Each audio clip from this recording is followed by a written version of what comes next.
کوئی فرق نہیں پڑتا ہے۔ ایک انہوں نے کہا، ایک بھائی نے کویسچن کیا تھا کہ بسا اوقات کوئی الٹی سیدھی کلپ تیار کرتے ہیں کسی بھی شخص کے بارے میں اور بھیج کر آگے کہتے ہیں کہ اس پر لعنت بھیج کر آگے شیئر کر دیں، تو کیا یہ شرعی طور پر درست ہے؟ دیکھیں، یہ انتہائی حماقت ہے، اور صحیح بات یہ ہے کہ اگر کوئی غلط بات کو عام کرنا چاہے تو ان بیوقوفوں کے ہاتھ میں دے دے، وہ اتنا شاید عام نہ کر سکے جتنا یہ اپنی جہالت میں عام کریں گے۔ اگر آپ ایک بات کو غلط سمجھتے ہیں تو اس غلط بات کو آپ کیوں آگے شیئر کر رہے ہیں کہ 10 آدمی اس کو سنیں گے؟ میں اس بات کا شدید مخالف ہوں کہ اگر کوئی بالفرض نبی کریم صلی اللہ علیہ وسلم کے اس شان میں کوئی گستاخی کر دیتا ہے، جیسے کارٹون وغیرہ بنا دیے، کچھ کر دیے، تو آپ کسی کو کہیں کہ جا کر دیکھو۔ یہ گناہ ہے، یاد رکھیں، بہت بڑا گناہ ہے۔ اس کی وجہ یہ ہے کہ کوئی اس بدتمیزی اور بد تہذیبی کو سنے گا اور آپ نے اس کو سننے کی طرف دعوت دی ہے، یہ غلط ہے۔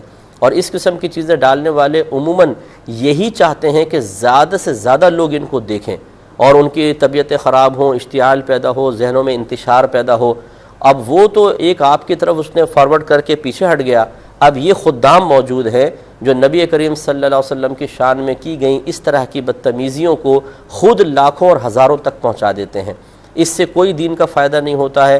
ہونا یہ چاہیے، میں یہ نہیں کہتا ہوں کہ ایسی چیزوں کو آپ بالکل نظر انداز کر دیں، جو قانونی طریقہ ہے، جو دائرہ شریعت میں رہ کر طریقہ ہے، وہ ضرور اختیار کریں، لیکن ان کو عام نہ کریں۔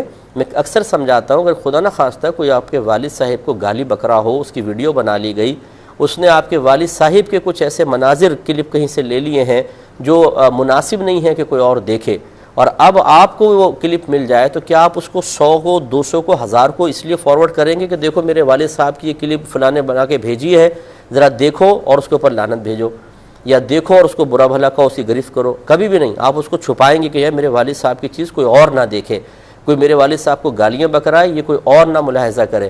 تو جب نبی کریم صلی اللہ علیہ وسلم کے بارے میں یا اور صحابہ کرام کے یا اسلام کے بارے میں کیسے آپ پسند کر لیتے ہیں کہ یہ چیز آپ کے پاس آئی تو آپ نے بس اتنا لکھ کر آپ نے سوچا شاید میں بہت بڑی خدمت کر رہا ہوں کہ یہ آپ دیکھیں، اس کو آگے شیئر کریں اور لعنت بھیج کے شیئر کریں۔ ارے بھائی، تو اس سے فائدہ کیا ہوگا؟